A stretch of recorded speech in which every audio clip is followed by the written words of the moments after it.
Yeah. Hello, everybody. Welcome. It is Thursday night. It is time for your quarantine panel with the American Sci-Fi Classics Track. You could have done lots of things tonight, but you didn't. You decided to hang out with us, and that is the best possible decision you could have made.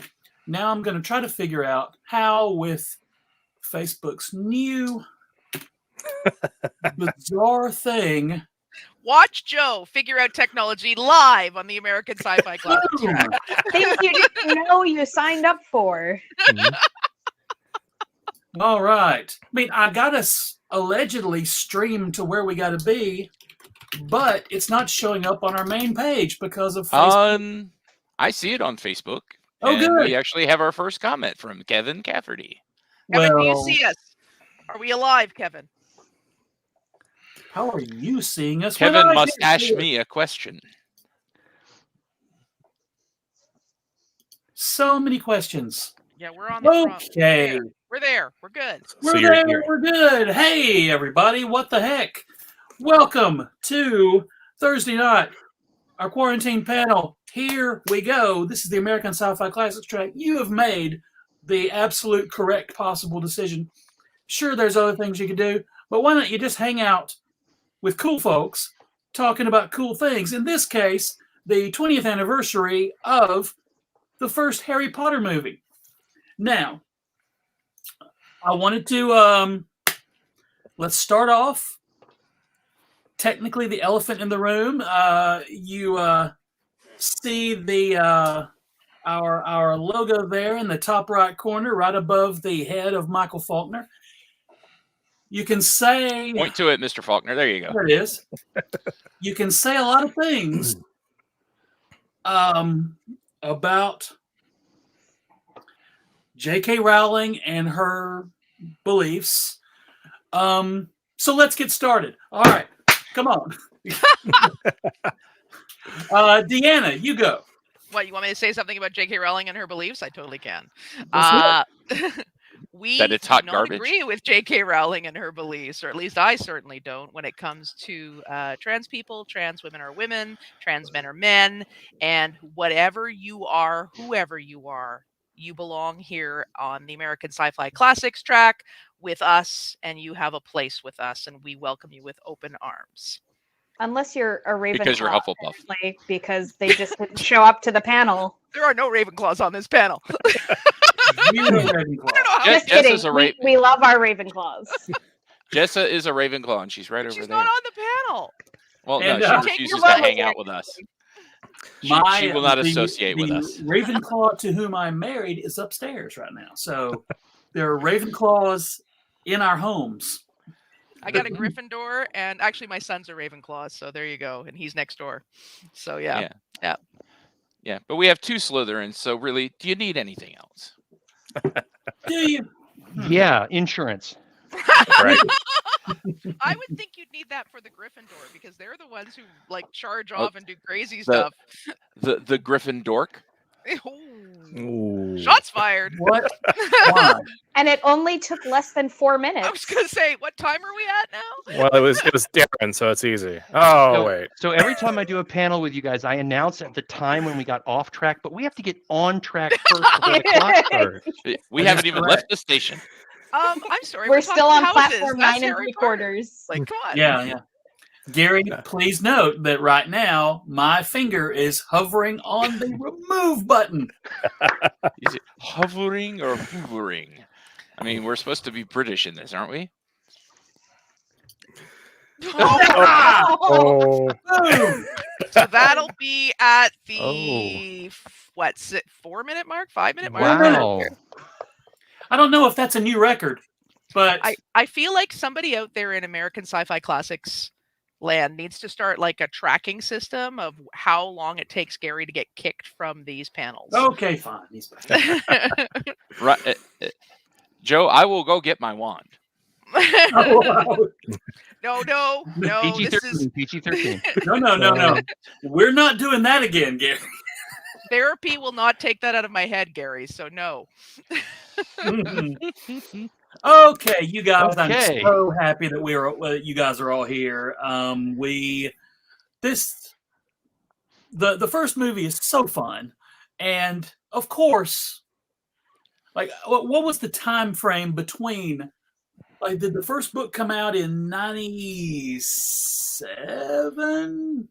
I might be wrong about that. I probably am. Tell us how wrong Joe is. It was like 98 right. or 99, I think. All right, Darin, you're our actual book expert. Yeah.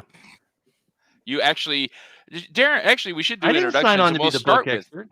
We should start with the introductions. And Darin, tell people why you're on this panel. Yes. You have like very minor connection to all things Potter, if I understand it correctly. So, hi everybody. I'm Darin Bush. I'm a science fiction and fantasy author. I have an Amazon Kindle page. But what Gary is referring to is the fact that I'm one of the founding directors of a convention here in Atlanta in November called Conjuration, which on paper is a magical fantasy literature panel. But if you come down, you'll notice we turn the whole hotel into Hogwarts for 3 days. So cool. So that's my street cred here. So. And I should have introduced everybody, but I got distracted, and that happens a lot. Ladies and gentlemen, let's go to one internet to my left, ToniAnn. Hey everyone, ToniAnn here, your almost resident Slytherin, along with my fellow Slytherin down below.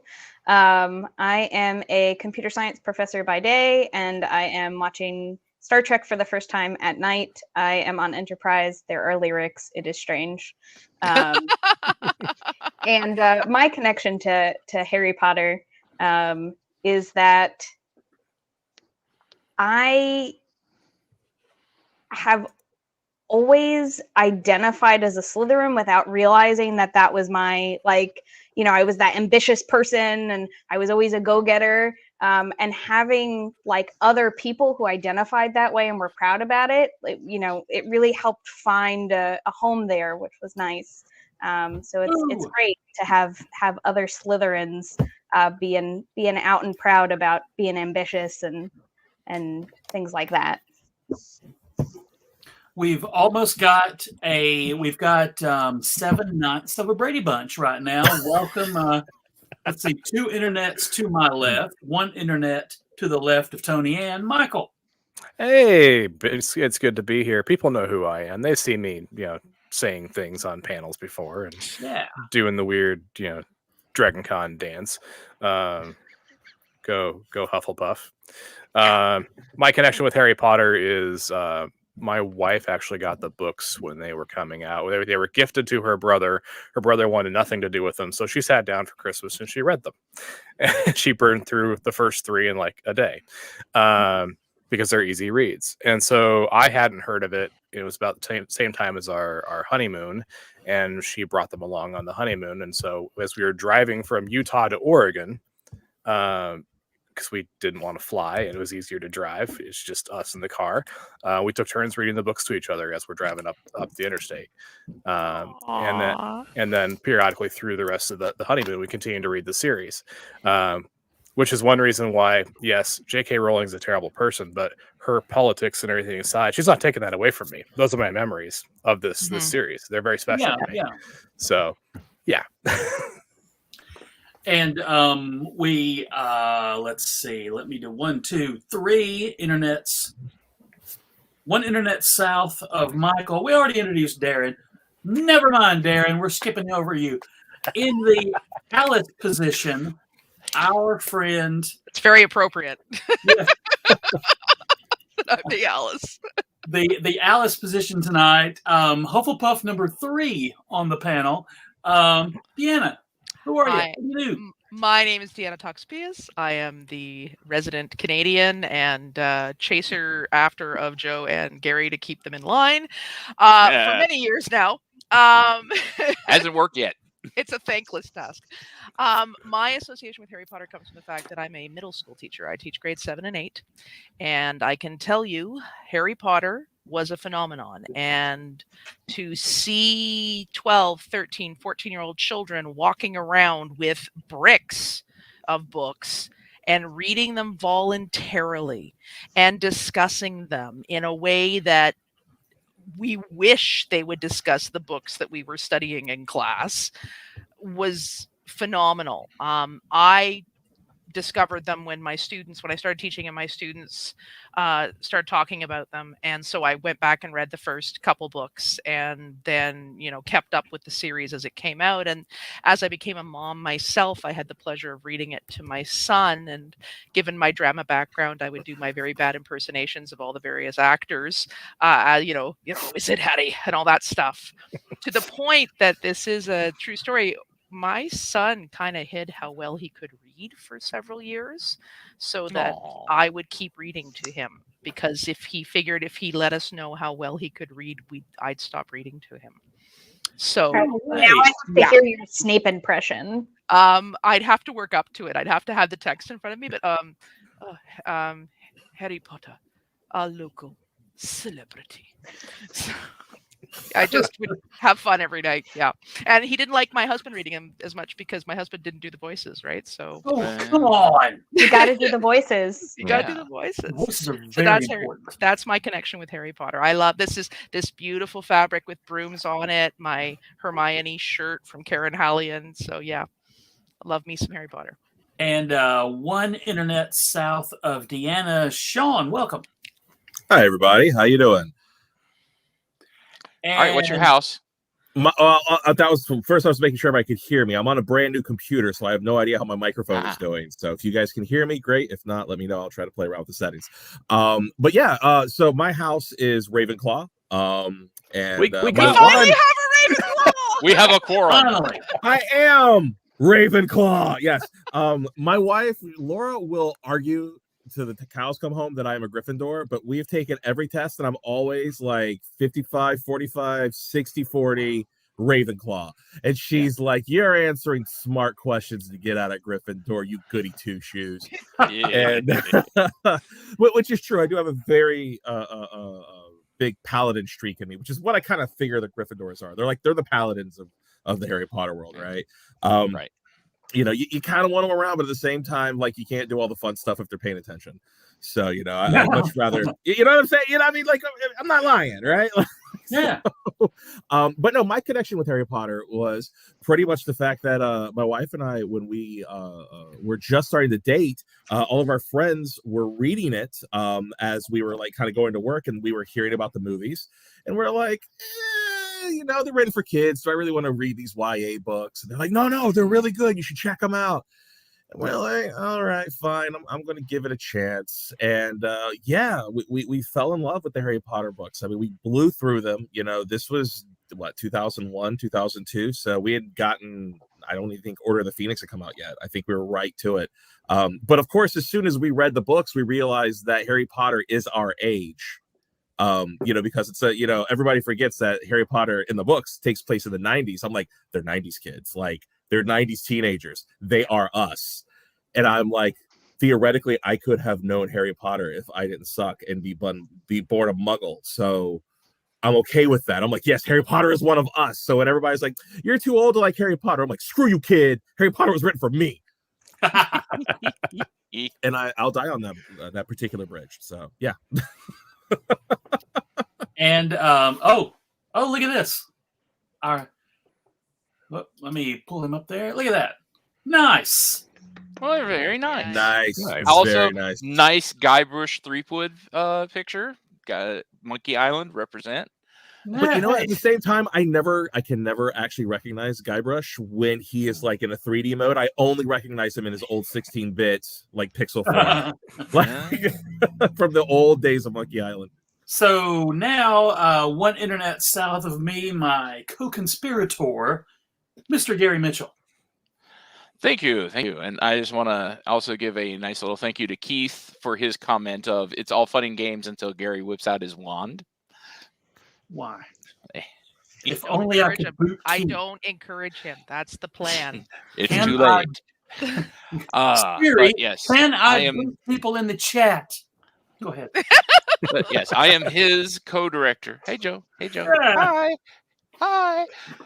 And my Harry Potter connection is I actually didn't read them for a while because I had one friend who was a huge fan of them, and she kept trying to get me to read them.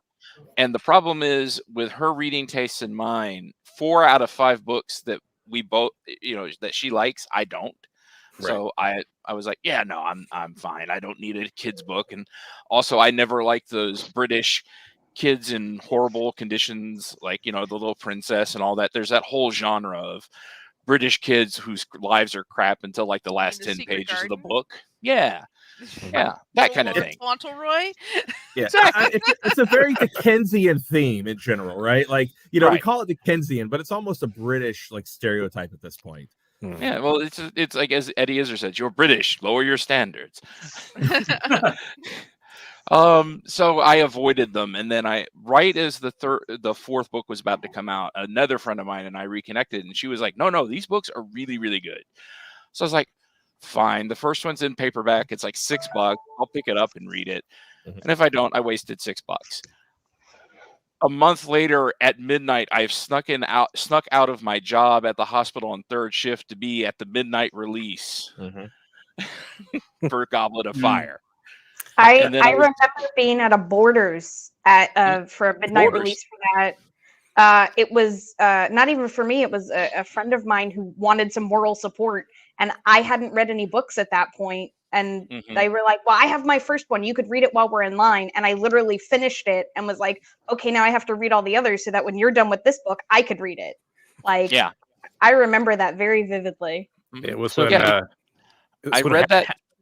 I was gonna say when Half-Blood Prince was coming out, that's a very similar situation. Like Costco got a pallet that it was literally taller than the people who worked there, and you walked in the day of release, and they'd opened, and the pallet was nearly empty. Like, just gone. I got Yeah. mine delivered by by what we call Chapters up here, which is our big box bookstore, and mine was delivered the day it was released, and that was the day of the grade 8 trip.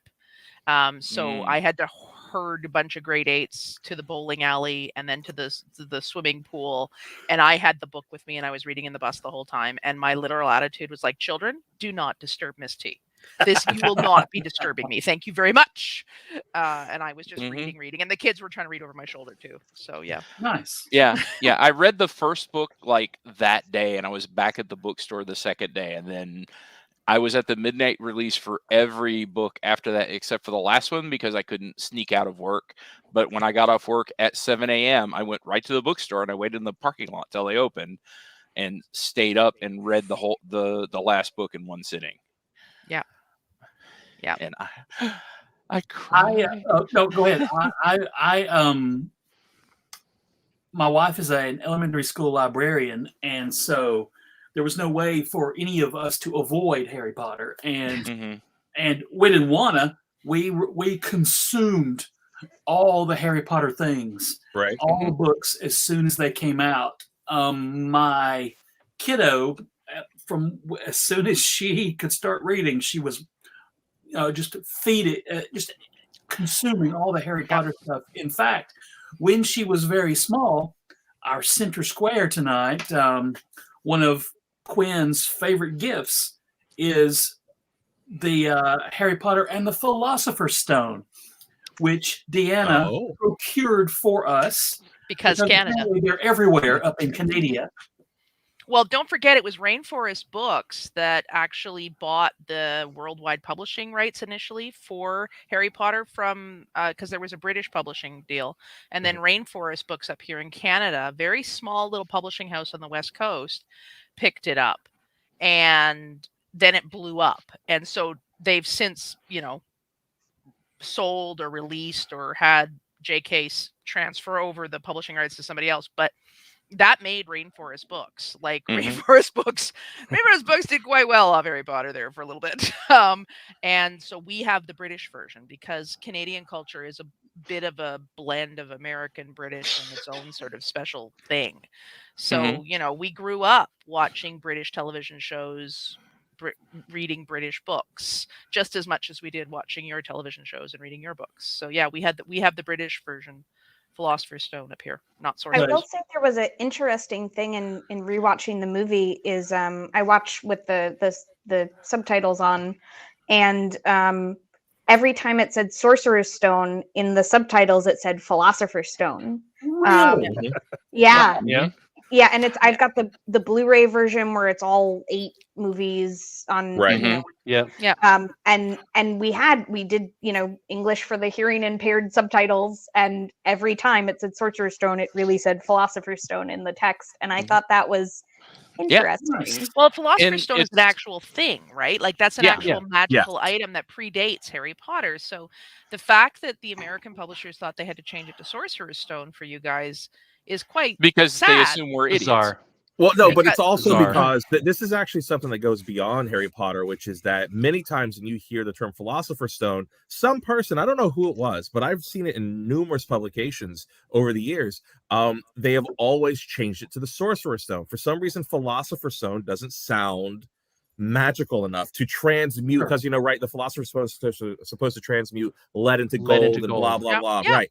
So they're like, Yeah. no, it needs to sound more magical in America. So it's the Sorcerer's Stone. Well- it is not the it is not the same Yeah. Well, thing for some reason. Yeah. Well, you hear the word philosopher and you think of Plato standing there in a toga talking about shadows on the wall. You don't think about Merlin throwing spells. But it Whereas, dates back you to hear medieval. sorcerer. It Right, dates back to medieval talks of alchemy, right? Alchemy, like that's yeah, where yeah. that whole thing comes from, Well, and that's what it was used for. It was for changing So lead let's to do gold. this. Let's. well, I mean, it's the Go ahead. Gary. I was saying it's like the whole thing of Bugs Bunny managed to turn Nimrod, who was a great hunter, into an insult of being an idiot. Exactly. What I would like to take a moment to pat myself on the back. Gary, I think Gary remembers. Hold on, I'll do it. Thank you. So nice. So nice, Gary. We, in the year 2000, when the movie came out, whatever year it came out, I don't do numbers. 2001. Thank you. No problem. I was working, and Gary was writing for us at the time. It was a now defunct website called zealot.com, and we did sci-fi news things, like everybody does today, and only like 2 or 3 people did back then. Ain't It Cool News was a big thing. They would break news. They would have spoilers and snoopers and early. That's another panel. Yes, We can talk about that at another panel. Early scoopage of news, and as far as I know, and this is my, and I'm telling the story, so that's that's my story, and I'm sticking to it. We were the first place on the internet to have the correct names of the actors who played Harry, Hermione, and Ron. the other one. Ron. The other one, Terry. Or Ron. Yes, Bob, That Harry. redhead. The Harry, ginger. Hermione, and what's his face? Leonard. Wasn't Pete part of the band before they kicked him out? Yeah, exactly. I will say I absolutely love what they did with the Sorting Hat in the movie. Like, Yes. I don't know how you capture the essence of a magical hat, but they did it, especially when he's like, another Weasley. I know just what to do with you, and make it sound so sinister and sassy. It just was. It was pretty good. And let's Yeah, talk. Yeah, the Sorting The thing Hat. is, The Sorting the Hat thing, was well done. Again, I'm pretty proud of this little thing, because you don't get to scoop the big things, the big places ever at that time. And they posted a thing that said, here are these 3 actors, and it was 3 other British urchins. I don't know who they are, but Joseph, Mr. Joseph, on his whatever archaic devices we had at the time, the Today Show had the actual 3 people: Emma Watson, Rupert Grint, and Daniel Radcliffe. See, I remembered all those guys. And Buy sure they it yourself wasn't- one. You sure it wasn't Ed Sheeran? little Ed That was a great Sheeran, that was his name. Little Ed. But they had all three of them. But they may have been. I think they were in the studio, and I had it and put it on the interwebs before Ain't It Cool News and before anybody else, as far as I know. So I'm claiming it. And from that point on, I decided that these were our movies. These are our movies, and they still are, no matter what somebody says when she's on the internet. But let's talk about the movie. After being my favorite yeah, go ahead. casting, my favorite casting trivia is the fact that originally it was going to be Tim Roth as Snape, and That he would have been turned interesting. and he turned it down to do what he thought was going to be the bigger movie, Planet of the Apes, with Marky Mark. Oh, So that's how we Speaking of got 90s kid. Alan. Yeah, so that's how we got Alan Rickman. But you know, But it's every now and interesting- then I'm watching the movies and I try to picture Tim Roth, and it just doesn't. It's not the No, same. because when they announced Alan Rickman, I think the entire world went, yes. Now, he's Yeah. a bit old. Like, he's supposed to be a contemporary for Harry's parents. Right. So there is that. But I'm willing to forgive them that because it's Alan Rickman. Like, and so you're going to get, and we did get, like a malevolence, a seethingness Yeah. that is so good. And I'm going to argue this right now. I'm saying it now. Snape's popularity with a certain part of the Harry Potter fandom has more to do with Alan Rickman than the actual Snape in the books. Because Oh, yeah. Snape in the books agree is with not you. a nice man. No. No. You know, so not. this, you know, he's a tragic figure. That's Alan Rickman's acting and ability to and and I don't know charm that would have come across coming from Tim through, Roth. which is phenomenal. So yeah. Yeah, but that was also Great because the great story is that Alan Rickman was able to sit down with Rowling and kind of go like, okay, you have to tell me, am I really a scumbag or am I really a good guy? Yeah. And because he that's held my on to that. performance. Right, because he held on to that the Yeah. entire time, and the way he conveys it is, I'm going to be a damaged soul, which, you know, on one level, he really is kind of like the worst kind of like dude bro you ever want to meet in your life. The guy who he's lamenting for the thing, and because he can't get it, he's going to treat people like crap. You know, he's like, well, that was supposed to be mine, so now I'm just going to be mad. And then the person's kid comes along, I'm going to treat you like crap because your dad got what I didn't. That's not a very, great thing to do. But Alan Rickman is such a great actor, you have to kind of love him. But, just like Deanna said, the one thing that always threw me about his casting was that he was significantly older than what I would have expected Harry's parents to be. So as the movies went along, and this is no besmirchment about the awesomeness that is Rickman, because Rickman is amazing, all right? This is like making fun of David Bowie. You just don't do it.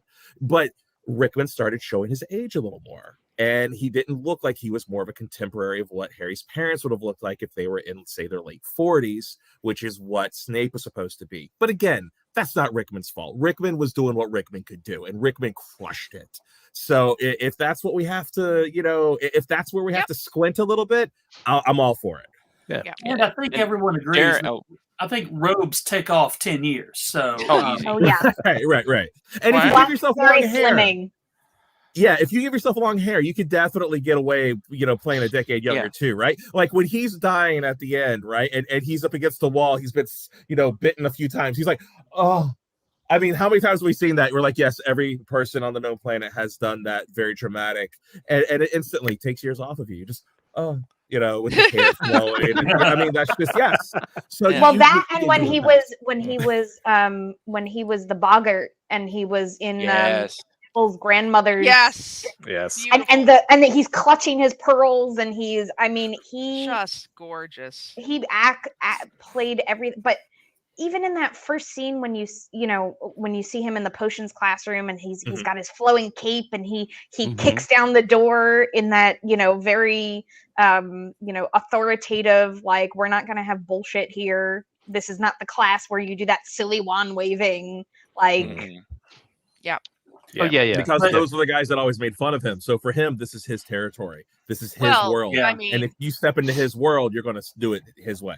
as a Yeah, and- teacher, I can do an entire panel on the crap pedagogy that existed at Hogwarts, the absolute bad pedagogy, especially Snape, who we find out in a later book / movie corrected all the mistakes in that potion book, but Mm-hmm. gave the kids the flawed potion book and then mocked them when things blew up in their face, threatened Neville's frog. Look, What kind of a horrible human being are you, and why are you near children? No. This is- this is a difficult business, Deanna. I was like, no, This is not the how same- you teach. Okay, look, it's not like Hey, Snape went out and I've got been his around book kids. deal. You want to do that to them. But no, but at the same time, it's not like Snape had actually gone out and gotten a book deal, at the local, Goblin Library and was getting 100 gold crowns for every, Hogwarts student that was buying the book. He just fixed it in one book and was like, nah. He was making no money off of this. So, like, seriously. But it doesn't matter. If I find an error in a textbook that I'm using, we correct it. Like, Right. and it That's happens. 'cause You you're don't Canadian. have the kids. No, you don't. As someone who specifically made their textbook online because technology changes so quickly and free because college is expensive. If the textbook is wrong, you don't use it. You don't Right. have kids pay money Mhm. to Yeah. use a textbook. And they bought that their is textbooks, wrong. right? Like that Yes. was part of it. So he could have set any book he wanted. He could have said, "This is the book you have to use." Gosh, there are whole universities that have gotten into trouble because they photocopy Well- things and then sell the photocopies to the kids. So, You're- like, Darren? magic, Darren, do they Darren, go. not have a quill that can automatically copy something out Deanna's on a 1,000 times? tear. Yeah, She's Deanna like, "No, won't let Darren anyone can't else get a talk." word in. Th- Darren, This is Darren. No. I just have to rise to a point of order. How long is this panel? 7 Not long years.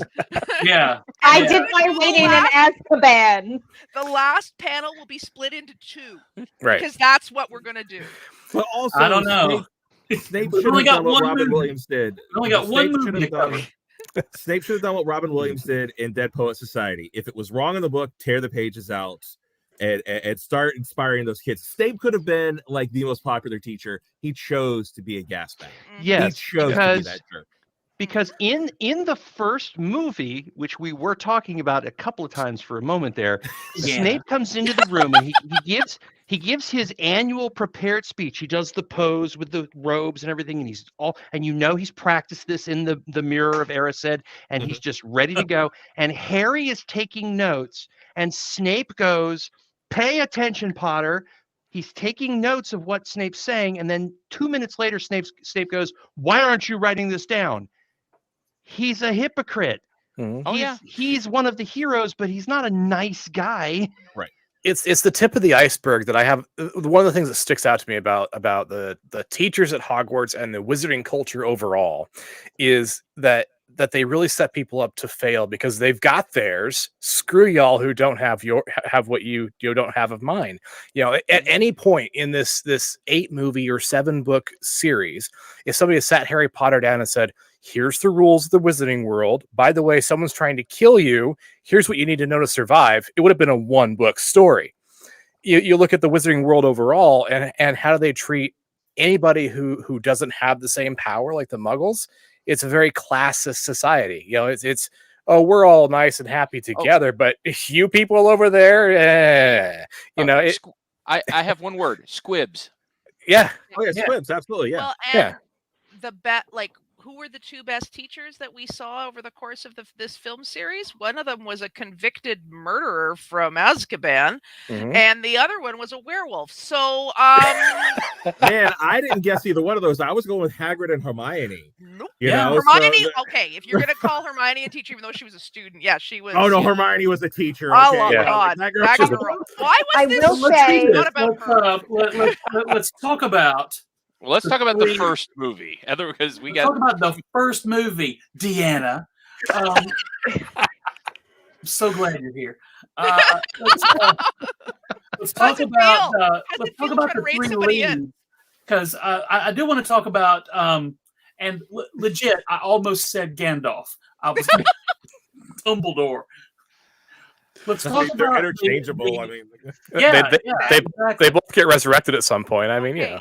I mean, this whole series, yep, it's based on tropes. It's based on fantasy tropes. Sure. This is a story of a young boy's journey into manhood, like every other fantasy story we've ever read. Mhm. It takes place at a school because you can take the kids away from the parents, because there's no way parents would ever let what happens to their children happen if Right. they were in the room, right? And that's one of Without the reasons- without killing the parents, Disney.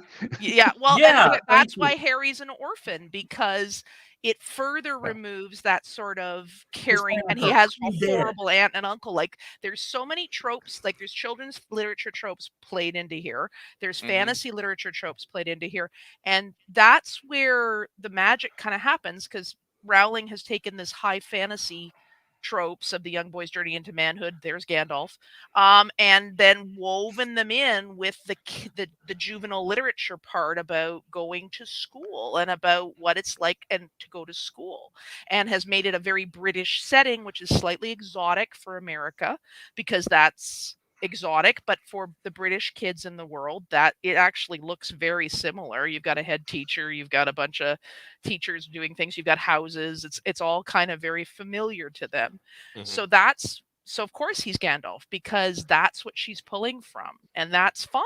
Yeah. It's not, there's nothing wrong with it. That's where she's Mhm. pulling from.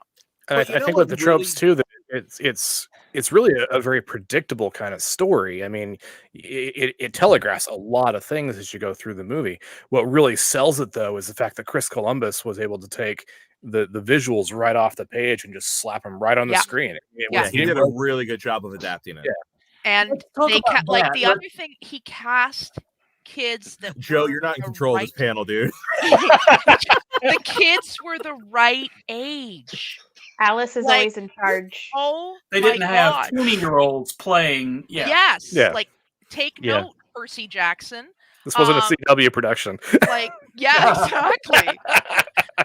I will say rewatching the first movie makes me even more angry with Harry that he never named any of his children after Hagrid, because Hagrid was like made him a birthday cake, Mhm. So bought sweet. him his owl, right? Like bought him his pet, who became like, you know, the OG best friend, and was in all of the scenes in the movie. And I'm like, Hedwig, what are you doing here? You're supposed to be in the owlry. Like, why are you just like randomly hanging out in the dorm room? Was always looking out for Harry, and nothing, not a mention of Hagrid. Like, and it just infuriates me rewatching Harry, the movie, okay. catching all of that. Harry Let's is- go ahead and let me Go go ahead, ahead and throw Gary. this out there. Harry is a prat. Harry is he is emotionally stunted from the way he grew up.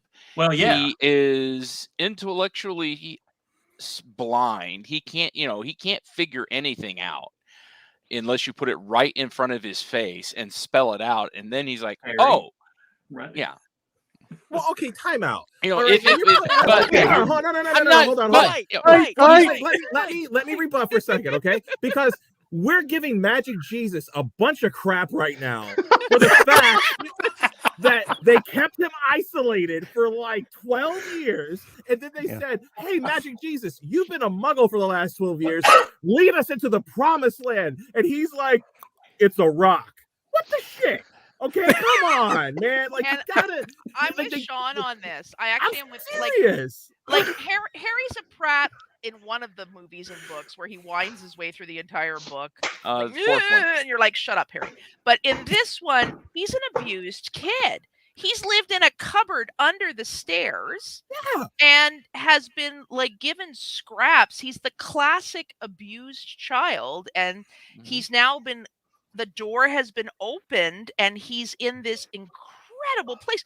The amount of food Harry gets to eat alone at Hogwarts, based on what the books and the movies show us, Yeah. that alone, he should have been 5,000 pounds at the end of the first year. Because Not with all those revolving staircases and Yeah, look. Well, if yeah, you've but ever worked Us. with kids who've Yeah. had food insecurity, as soon as they have abundant food, they don't stop eating. because they don't know when that's going to disappear. So, Darin, you're trying to make a point. I Darin, go. definitely have a point. Am I allowed to ruin the 7th and 8th movies at this point? I mean, it's been Yes. a couple of years, right? Okay. No, Harry- la la la la la la. Go. Okay, everybody, I'm going to ruin the end of it. Harry is a Horcrux. Every time he slips off the pedestal, the Horcrux is involved. Right. He's in the 5th book. He's isolated on purpose by Dumbledore because Voldemort can see directly into Harry's brain, and that's when he turns into a Pratt, as you said. But I think, considering he spent all those years in isolation inside the Dursleys' house, to suddenly be isolated in his own magical community, yeah, that would make me a jerk for one book too. Yeah. Not to mention the fact that seriously, like, right? So he's finally introduced to this world. Oh my God, magic is real. And he is like just an innocent boy, like, this is amazing. And Hagrid is playing it cool, right? Like, Hagrid is like, bro, we're about to go into a place. You have no idea how people are about to react to you, but we're still bros. Don't freak out. They walk in and people are like, I want to shake your hand. And he's like, I don't even have pubes on my wand yet. And people want to shake my hand. What the hell? Like he's freaking the hell out, man. And you're not expecting him to get a little bit of an ego. Like Snape's like, well, I guess you're not built up for what you want to be. And Harry's just stuffing his face with muffins like, I'm not what?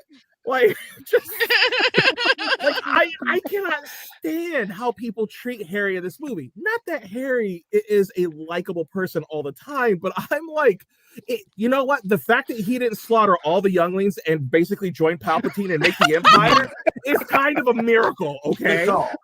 It could have went a very different way. It really could have. Our because I have the high ground, Harry. because don't get me wrong, I'm not trying to say that Harry's a bad person, because like I said, there's all the stuff you all said that explain why he's the way he is. But I'm just saying, as a protagonist, one of the things that makes Harry work is that he is a flawed protagonist. He's not perfect. He doesn't immediately come in and be the superstar everybody expects. The whole reason Dumbledore and McGonagall packed him off to the Dursleys is so he wouldn't grow up to be a little, Darth Harry and have that all go to his head. But he still has flaws. Like I said, he can be emotionally blind to how other people are doing. There's a reason for that. He grew up isolated. He can, and again, he's not the sharpest tool in the shed, but he's he tries hard to do the right thing. So let's do he's this. Brave. We still see elements of an incredible kid, because when Draco does that's a reason you shouldn't be, and right away, he right away, Harry's like, no, I recognize you. You're a bully. I grew up with you. Clearly, if you're picking on the redhead, I'm going to go hang with him because he's clearly a better person than you. And that was nice, yeah. Okay, let's do this. We'll go to our friend Kevin Cafferty in the chat. Very appropriately, he is yelling.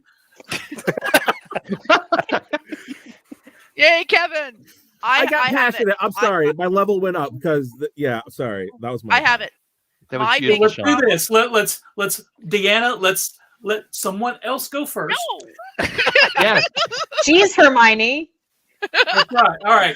So, Gary, you're free. You take the question first, and then we'll go from there. What, if anything, do I think didn't work about the first movie? Okay, let me brace for impact from the internet. Uh-oh. I didn't like Richard Harris as Dumbledore. Ooh, I thought he was stiff. I thought you could tell that he didn't like what he was doing. And he had this aloofness that was too far removed for me for Dumbledore. Michael Gambon is much superior. He still manages to be that Dumbledore, but is warmer. You can tell. I mean, there's a famous quote where somewhere in the middle of filming the first movie or after the first movie, Richard Harris went to his agent and said, how do I get out of making more of these damn movies? And the agent told him, with the contract you signed, die. And so he did. I think Keith Candido has a better take on what was going on with Richard Harris. Yeah, that's probably true. Yeah.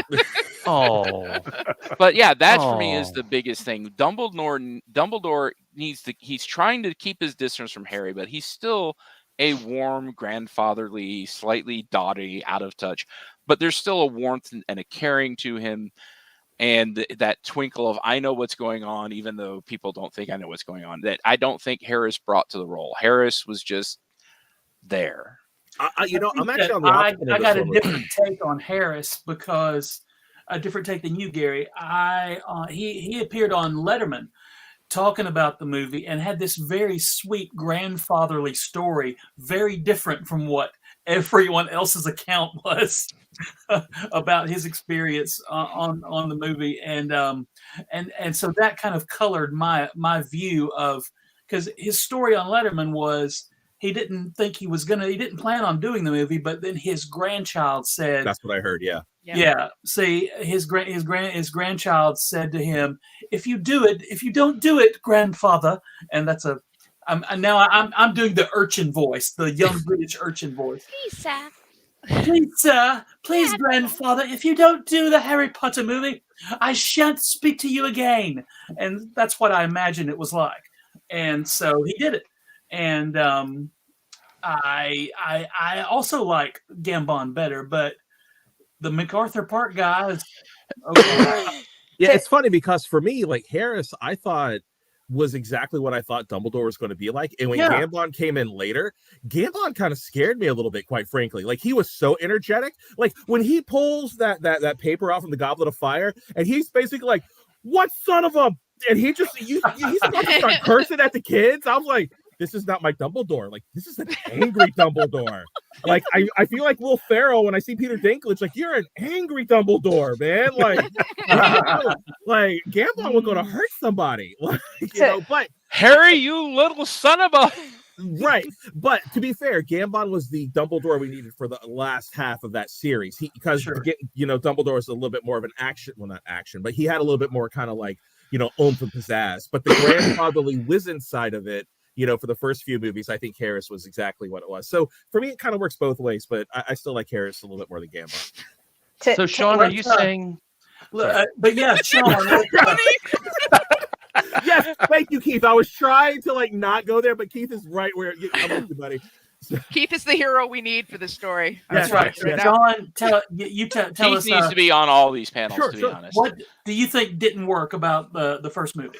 Well, I think for me, Quarrel just didn't work at all. Like, I thought the actor was he didn't work for me. And then when they finally do the unrobing of the mask, that whole special effect for a movie that had done fairly well, but also came out the same year as Lord of the Rings, where they're like, we're going to practical your face off. And then you just kind of see this melty kind of, yogurt TCBY Voldemort on the back. I was just like,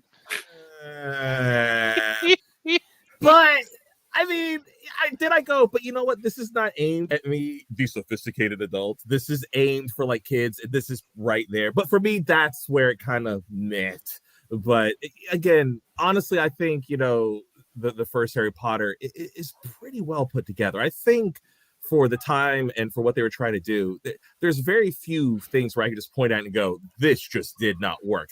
I can understand where those kind of holes are at. So I try not to beat up on it too much. Later movies, I get a little bitchy about it. Oh, sure. Yeah. For the first one, I'm pretty forgiving. So, Darin.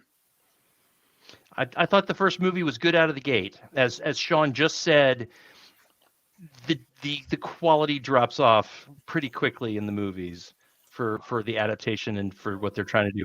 I really, really was hopeful for the whole series after I saw the first movie. Oh, yeah. But was there anything that didn't work? No, I mean, that's what I'm saying is the only thing I can think of that didn't work in the movie is the fact that they didn't have enough time or money to do all the stuff I wanted them to do. And that's not anybody's fault. So yeah, that's sort of my issue is the omission of Peeves. Mm-hmm. Yes. Is that and he's not in any of the movies. So this is a continuing thing, especially because of some of the roles he plays in later books. Right. Oh yeah. But they did the ghost. They did nearly headless. I can't say it. Nearly headless Nick. You even saw the Gray Lady, even though you didn't know who she was, and there were several other ghosts, and the Baron and the monk were in there. Yep. Yeah, and there's a description of Peeves in the book. It's not like he's not described. Exactly. Right there. And so that really was, I was waiting for that the whole time, and having that troublemaker ghost, just Mhm. it was a downer. Yeah, it's Yeah, kind well, of like like not having K-Tech points Slimer. out in the comments, they had cast Rick Mile, which excited the hell out of me. Oh yeah. And apparently they did film some things, and there's a rumor that either there's an edition about to come out that's either going to put those scenes back in or have them as a bonus feature. But I mean, this is the movies. They cut a lot of stuff to streamline that they shouldn't have. Like in one of the later movies, they were going to cut Creature until Rowling stepped in and went, he's kind of important. You can't cut him. Yeah. No, I mean Yeah. absolutely, because when you look at when you look at something like Nearly Headless Nick, it's like, what does Nearly Headless Nick actually bring to the story other than kind of creeping kids out, right? Like, it's a good scary moment that you could show to a 9-year-old, and let's be fair, we always need a good scary moment for 9-year-olds. 9-year-olds need to be scared out of their minds. We all need a good spookiness, right? But like, you didn't need that. Peeves was more important, especially to that movie, than Nick is. I mean, Nick could have shown up and gone there anytime, but Peeves is actually like plot. So, So let's now, Michael. It seems really unfair to make this statement, and we've already said it, but the first movie itself, I didn't see anything wrong with, in comparison to the book. I thought it was really well done. It's when you get to the third movie and you look back at the first and second that I agree with the statements on Dumbledore. There are elements of, forgive me, magic that Gammon brings to the role that you didn't see with Harris. But you kind of felt it in the first two movies, but then you kind of look back and you're like, it just doesn't work now. Gammon's kind of ruined it for me. There are parts that I think about where he's talking like about the jelly beans, and he's hoping for a certain flavor. He's like, alas, earwax. Okay, yeah, it kind of works. It's a legitimate good delivery. Yeah, that's a pretty fun line. Yeah, but I think it's unfair because you're looking at the first movie by itself. It makes it works, but then you look at the series overall and you're like, yeah, Michael Gambon. He's for me a superior Dumbledore. Yeah. Now, in the chat, our friend Keith DeCandido has this to say, and I think this is a valid point, and I'm kind of on board with this. The Quidditch game. Yeah. The only thing is, there'd have been a riot if they didn't include it. Yeah, I don't think so, because Quidditch throughout the series. Yeah, they need Snape to be menacing. That is true. Yes. I think that the reason they kept Quidditch in the first movie was because they knew that Quidditch was so important in the third movie. What was the second? No, it was the third movie. Yeah. Third. Was it fourth? I get them all confused. It's just one long damn story. And as somebody else has just said in the chat, K-Touch, it was there for merchandising. Let's be absolutely blunt. Absolutely. Like yeah. Quidditch for that's your video game. Like there is a video game where you get to walk through Hogwarts, but then there's the Quidditch match. Yes, and that's a whole that's your foosball table. That's your marketing there. Well, and also how important the snitch is in the last bit, because that's where it hides the stuff. Right. So you definitely had to have it, and because everybody wants a little sports ball in their movie. You got to have something to root for, and it was unfortunate that they only showed the Slytherin and Gryffindor teams, because that Hufflepuff and Ravenclaw were watching, and who were they rooting for? And that would have been a cool thing to show. Right. And it was sort of disappointing that didn't happen. Well, also, it's the one thing that Harry's actually good at. Yeah, he's actually good at Quidditch. He's actually good at being on the broom, which of course comes into play when they have to find the broken key and all that other stuff. So it needed to be in the movie, even though it is, like Keith said in the commentary, the chat log, it is kind of like watching Anakin and Phantom Menace just be a really good pod racer, but I think Harry Potter actually justified it more in that movie than say episode 1. So there you go. So ToniAnn, episode 1, the Phantom Quidditch. Can I add because none of you touched on what I find most disappointing. We were going to get to you eventually, but go ahead. Maybe. It is the marginalized. We're saving best for last. Marginalization of Neville. Neville is like in the book. It's a foursome. They are 4, and they do stuff together. But in the movie, and I understand why it happens, but for me, because of the importance of Neville as the story goes on, he's not a spear carrier. He's a fairly important character. He's one of Harry's tight group of friends. He's a roommate of Harry's, just as Ron is. He is a parallel for Harry, given his backstory and what happened to his parents, and the fact that, it's strongly implied in the book that he's actually the chosen one, not Harry. Yeah, it could have. That's one of my favorite things about the series. Is it could have been Neville. It could have been Neville, and so, in the book, Neville goes with Harry into the woods at night with Draco. It's not Ron. Ron's in the hospital wing, and yes, Neville gets his one moment where he stands up to them and then gets frozen and then gets the 10 points for Gryffindor to win the House Cup. But that's the beginning of sort of the marginalization of Neville, where Neville gets shoved to the side and just gets to be, and in many ways just gets to be the goofy clown, the chubby kid who can't do anything right, who gets humiliated, and he's only brought out for key scenes for the rest of the series. And for me, that if they were ever to remake this, and this is where you kind of say, Amazon, Netflix, Disney, Right. somebody, do give me a series and then recast it, do the kind of care that the streaming services do with these kind of properties, and give me the story from the books much more with the books, and give me more Neville. That would be the one thing I would change about the movie. Yeah, but see, Deanna, you're missing the big thing. Chris Columbus had a time machine, and he knew that Matthew Lewis was going to be just killer hot. And But- if you kept him too close to D-Rad, then people are going to be like, why do we care about Harry Potter? Like, just kick him into the Chamber of Secrets, and here we go. Here's Luscious Longbottom, and that was like Luscious Longbottom. But then they had to. Then they had to Luscious Longbottom. They had to shoehorn like so much character development into that last movie because they hadn't done it the whole way along. And we were a friend of mine and I were joking. That's why the last movie's 2 parts. They got to tell us about Neville. I think I broke Darren's brain.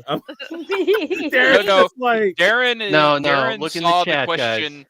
Darin saw K-Tech's question. Yeah, look in the chat, guys. The question right above that one that you just highlighted, Joe. Above, up, not down. There you go. Because hashtag Joe Service. Long live King Manimal. Yeah. All hail King Manimal. Professor Manimal. Yeah, exactly. Professor Manimal. 100% why they did it. That would have been amazing. But you know what? He would have figured out that Scabbers was absolutely not a real rat. He would have figured that out like that, man. Manimal would have been like, that's a traitor in your midst. I'm a professor, that is, and I would have. Okay, So wait, Shaun, as much as saying, Go ahead, Darin. What? are you saying that manimals can tell each other without? Yes, they have a sense of Manimal knows where all other Manimals are at all times because he is the Manimal. Hey, game recognizes game. Game recognizes game. Thank you. I'm on the wrong panel. Somehow. My name is Nicholas all Nickel, are. and I'm on the It's wrong like- channel. You know what? I give ToniAnn Joe walked so in much at 55 minutes and was like, why are we talking No, about I tell you what, guys, internet, everybody, I give Joe so much crap through the year and at DragonCon, and I'm like, please shut up about Manimal. That, you know what? I'm like, he deserves this one, okay? Because it's a perfect segue to give Manimal some love. So he's my boy, and I want to give him some love. And Manimal would have figured Scabbers out like that. Boom. And he's He would have done it. British. And he's British, so he could have been a professor there. He Simon could have, McCorkindale like, could have been. I always loved an McCorkindale- interview I saw with played Watson in the Sherlock series. Yes. That actor. I saw, and I can't remember his name. Someone in the chat was screaming at me. Martin But- Freeman. Yeah, it's Martin Martin Freeman. Freeman, Thank yeah. you. I saw an interview with him. He was, I think, it was on Stephen Colbert. He was like, "It's weird being a British actor and not being in the Harry Potter movies. You feel like a little Dickensian kid looking in the window, going, "Please, is that pot for me? Yeah, Please." that was one of my great regrets with that last movie. I was hoping the Battle of Hogwarts would be as big, would be huge, and that would be the moment that Sir Patrick Stewart, Sir Ian McKellen, here comes Dame Helen Mirren. Every other They all British just person. come out like Avengers portal style. They all show up at the end. 'Cause to me, that last battle was so small compared to what's Oh my described in God. the books, right? I'm sorry, time out, Deanna. You just inspired me. Every person who ever played Doctor Who up until that point, just roll it up. Yeah. That Oh would have my God! people would have lost their minds, man. Yeah, Bob as a Baker squad. still has. Oh my God, people would have lost their damn minds. They Oops, would have- wrong battle. Wrong battle. Yeah, that would have Darin, that been is amazing. Darin, that is now your assignment. You need to write this fan film and us Yes. to make it for DC TV. But but then we have to get somebody to play Harry, right? He has to go Hogwarts, and then his wand comes to him. Assemble, and they're just all rolling out. Man. Yes. And it'll have to be on your right instead of on your left, since they drive on the other They side drive of the Outside road. of the road. Nice. Genius. You have to make it Right British. You have to make it itself. British. Yes. Mhm. Yeah, and of course, Keep halfway going, through filming, the end of the skit is the Brit track walking in and going, "What are you doing? This is art. What are you doing?" Right. Look, Yeah. Have we gotten a cease and desist yet from the Brit track? Like, you can't talk about. well, we're just talking about the one movie. They can Yes. have everything else. Yeah, But- the One movie is movie to rule American. them all. and they can have the one movie too. We love the Brit track, but Yeah, the movie's Anyway, ours. The we're- books are theirs. we are closing in on the end. Let's talk about. Let's go around one more time. Everybody, well, what's your favorite thing about the first movie? Let's end on a positive. K-Tech corrected me. Harry Potter is in the YA lit track, not the Brit track. But I wish I'd seen that fight between the tracks. sure. Oh my Dun, God. dun, dun, dun, dun, Yeah. dun. And we can take them too. So Yeah. We're older than they are. They're kids. American Sci-Fi Classics Track is coming for the YA tracks lunch money. I think it's fine. right. It's all good. Our I toys got were this. made out of metal because our parents didn't give an F. Okay, so when they gave us Hey. like a sword, it was a sword. Okay, I Hey, played not with even long metal. darts. It was lead, and we were Yes. told to lick it. if you Right. licked it, you were just dead. So Our let's do slides this. were metal, kids. Favorite thing about the movie, and tell people where you can be found on the interwebs. Darin, go. Robbie Coltrane as Hagrid Yes. knocked it out of the park. Hagrid is the heart of the story, Yeah. and Robbie Coltrane has the heart and pulled it off, even with those gigantic goofy shoes. Him Shouldn't have dragging said those that. 20-foot tall Christmas trees across the yard. Everything. He's just perfect. Just want to hug him. And you can find my author's page on Amazon. I have some Kindle short stories, and I'll be at Dragon Con and Monstrama and Conjuration. And once again, Conjuration is. A Harry Potter convention in November in Atlanta. There we go. And links to all these things will be in the YouTube notes and elsewhere. And Michael Falkner. I think one of my favorite things about both the book and the movie adaptation are really the innocence of it. You know, it's at its core, Harry Potter and the Sorcerer's Stone, Harry Potter and Philosopher's Stone. They are very just kind of warm, fuzzy things. You know, there's a level of innocence to them that you want to cheer for the good guys, and you want to throttle the bad guys, even though Draco is a tiny kid. Yeah, you want to see someone win, and you want to see the sense of family. That's what I really appreciate about those two in particular, but really the rest of the series as well. You can find all of my stuff online at creativecriticality.net. Mostly I focus on Doctor Who, but I do talk about all things pop culture. And of course, I'm looking forward to being at Dragon Con this Labor Day weekend and hanging out with all of these fine people once again. And Shaun. Yeah, well, I should say Luscious Longbottom since we made a whole hashtag out of it now. That needs to be a shirt. That needs to be a shirt, right? That's but your shirt. I'm gonna have to make it just to wear it at Dragon Con this year. But if I'm being honest, honestly, the person who always stood out to me in the first movie, and the thing that I always remember is Maggie Smith. I mean, she's absolutely amazing. Professor McGonagall is awesome. Her transmutation from a cat into her human form is still one of those scenes. I love that. And let's just be fair, Maggie Smith she's the epitome of throwing shade. I don't care what she's in, and she throws the best shade in the Harry Potter movies. Oh yeah. But that put aside, our own private little fanfic, Luscious Longbottom. So there you go. ToniAnn. So in rewatching it, I realized there's a point where you can tell sort of where Ron falls in love with Hermione without realizing that that's what he's when she jinxes Neville and he goes, "You're a bit scary," but the way that the actor sells it, he's like looking at her with admiration and that little bit of "I'm scared of you." But in that moment, I'm like, I think that's where he fell in love with her and didn't realize that's what it was because, you know, they were young and maybe the hormones weren't doing their things yet or whatever they were doing. But it's that the movie sells it for me. The actor sells it for me. That whole scene is just, it's wonderful. And I could be found on Twitter and Instagram and a bunch of other places at Jersey Devil 86. And you could read all of my ramblings about watching Star Trek for the first time. We just did a Marvel MCU rewatch, and I'm writing about those too. So I got to see Shang-Chi and Eternals for the first time since they came out on streaming. I haven't written about them yet, but I'm getting to it on thegeekydevil.com. And Deanna.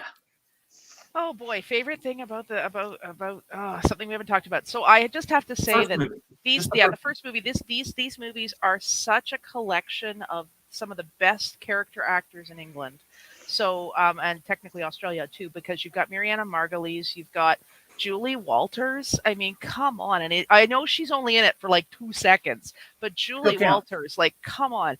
And so just even for that alone, we've mentioned other ones like Maggie Smith and Robbie Coltrane. And if you haven't seen the interview where Robbie Coltrane talks about the fact that he may be gone, but that Hagrid will always be there. And so his grandkids and great-grandkids, if they don't get to know him very well, at least they can always watch Hagrid. Like, if that doesn't make you weep, you don't have a heart. I'm just telling you right now. Like, I was openly crying.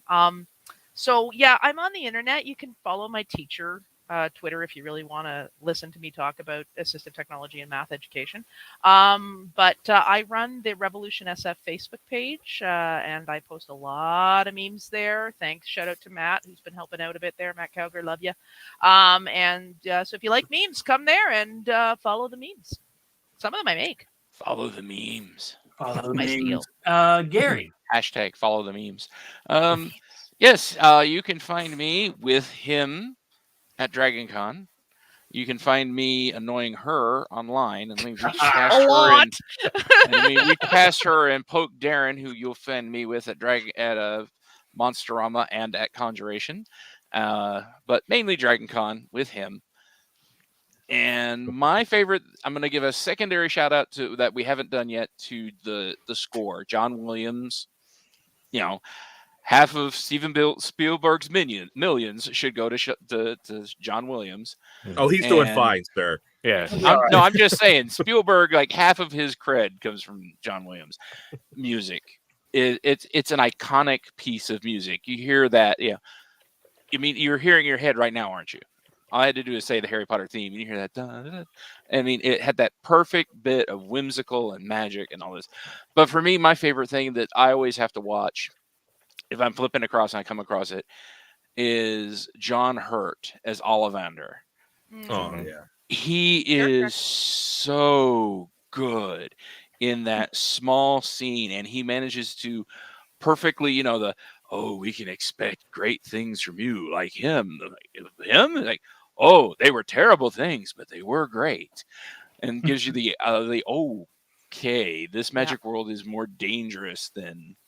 I mean, it's a beautiful scene, and I really wish we could have gotten more of him, and what happens in the later books with him. Right. Joe, one last thing. Yes. The other thing we have to be grateful for is that it has made, my brain. It has made Daniel Radcliffe so wealthy because of this series that he can do ridiculous things like... like the Weird Al biopic. Like the Weird Al biopic yeah. is coming up. He doesn't care. He's not hurting for money. He can do whatever he likes. And we are getting some really amazingly bizarre stuff from that young man. And God bless him. So thank you, because this series has given us that. And if you haven't watched it, watch the 20th anniversary special that HBO just did. Yeah. It's beautiful. And if you haven't watched it, for my Hagrid series, like Crikey, Yes.